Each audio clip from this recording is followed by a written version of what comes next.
नमस्कार भक्तों, जय श्री राम। स्वागत है आप सभी का अपने YouTube चैनल में। आज की वीडियो में आप लोग आमल की रंग भरी एकादशी व्रत कथा का श्रवण करेंगे। फाल्गुन मास के शुक्ल पक्ष की एकादशी 2025 को 9 तारीख को है आमल की एकादशी, यानी कि रंग भरी एकादशी व्रत कथा। इस कथा को सुनने मात्र से ही सभी मनोरथ पूर्ण होते हैं। पंचांग के अनुसार फाल्गुन मास की शुक्ल पक्ष की एकादशी तिथि को आमल की एकादशी के नाम से जाना जाता है। इस साल 9 मार्च को आमल की एकादशी है। सभी एकादशियों में आमल की एकादशी को सर्वोत्तम स्थान रखा गया है। आमल की एकादशी को कुछ लोग आंवला एकादशी या आमली ग्यारस भी कहते हैं। इसे रंग भरी एकादशी के नाम से भी जाना जाता है। इस दिन व्रत रखा जाता है और जगत के पालनहार श्री हरि विष्णु के साथ आंवले के पेड़ की पूजा की जाती है। कहा जाता है कि आंवले का पेड़ भगवान विष्णु को अत्यंत प्रिय है, इसलिए इस दिन आंवले के पेड़ की पूजा अवश्य ही करनी चाहिए। इस दिन पूजा के दौरान आमल की एकादशी की व्रत कथा पढ़ने का विधान है। इससे भगवान विष्णु शीघ्र ही प्रसन्न होते हैं। भगवान विष्णु के साथ साथ माता लक्ष्मी भी इस व्रत कथा को पढ़ने और सुनने से बहुत ही प्रसन्न होती हैं। तो चलिए जानते हैं आमल की एकादशी व्रत कथा के बारे में। तो वीडियो को ध्यान से सुनना, इस कथा को ध्यान पूर्वक और श्रद्धा पूर्वक सुनना, बिना स्किप किए हुए, बिना बढ़ाए हुए इस कथा को सुनना। तभी आप लोगों को संपूर्ण लाभ मिल पाएगा जब आप लोग संपूर्ण कथा श्रवण करेंगे। तो चलिए बिना देरी किए हुए कथा की ओर बढ़ते हैं। उससे पहले आप लोगों से एक विनम्र निवेदन है कि वीडियो अच्छी लगे तो लाइक कर देना, क्योंकि आप लोग बिना लाइक किए ही चले जाते हैं।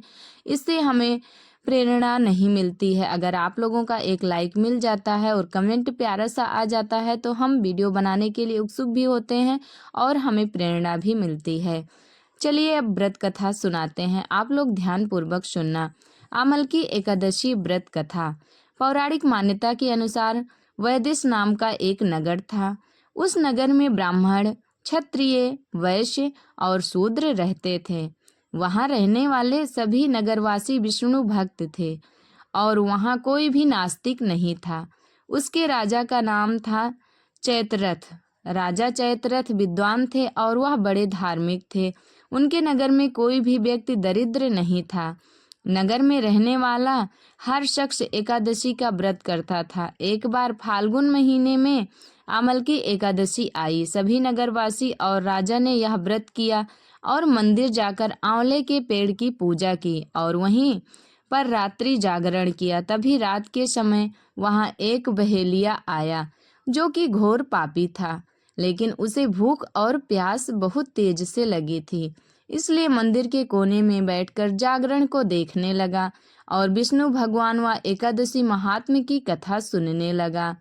इस तरह पूरी रात बीत गई।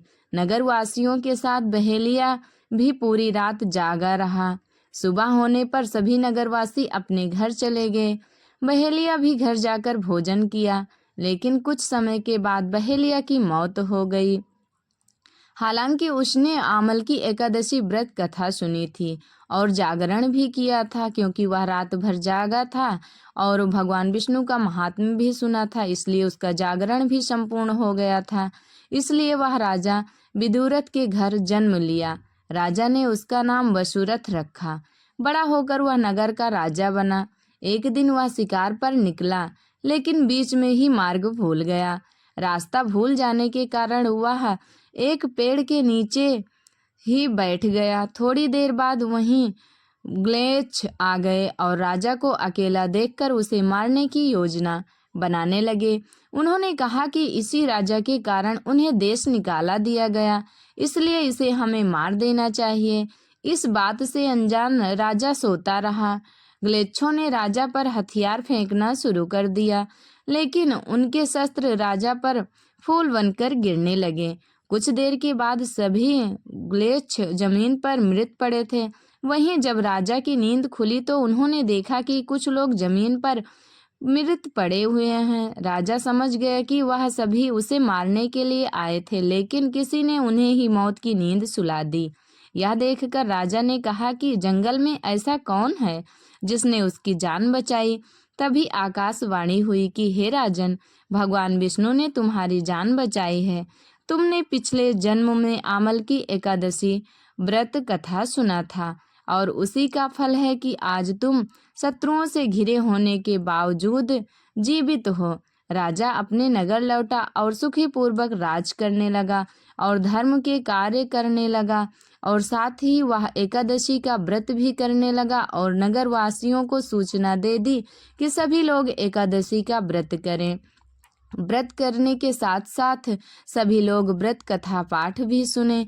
इससे सभी का मनोरथ पूर्ण हो जाएगा और सभी को सुख सुविधाएं भी मिलना उपलब्ध हो जाएंगी। इस प्रकार से राजा जब तक रहा, जब तक उसका राज्य चलता रहा, तब तक सभी नगरवासी एकादशी व्रत करते रहे और व्रत कथा भी सुनते रहे। इस प्रकार से उस राजा के राज्य में सभी लोग सुखीमय जीवन बिताने लगे और सभी का मनोरथ भी पूर्ण होने लगा। तो इस प्रकार है भगवान विष्णु की एकादशी, आमल की एकादशी व्रत कथा का महात्म्य। इसलिए आमल की एकादशी व्रत कथा अवश्य ही सुननी चाहिए। इस कथा को सुनने मात्र से ही 1000 गौदान के जैसा पुण्य फल प्राप्त होता है। जो भी व्यक्ति इस व्रत को करता है और व्रत कथा को सुनता है, भगवान विष्णु की कृपा उन पर सदैव बनी रहती है। इस प्रकार से हमने आप लोगों को इस वीडियो में आमल की रंग भरी एकादशी व्रत कथा सुनाई। आप लोगों को कैसी लगी कमेंट में करके ज़रूर बताना और कमेंट बॉक्स में हर बार की तरह श्री हरि विष्णु लिखना बिल्कुल भी मत भूलना। अब चलते हैं, फिर मिलेंगे अगली वीडियो में। भगवान विष्णु और माता लक्ष्मी की कृपा सभी भक्तों पर बनी रहे, इसी मनोकामना के साथ ये वीडियो यहीं तक। मिलेंगे अगली वीडियो में, तब तक के लिए हमारे साथ प्रेम से बोलिए जय श्री हरि विष्णु, जय माता लक्ष्मी।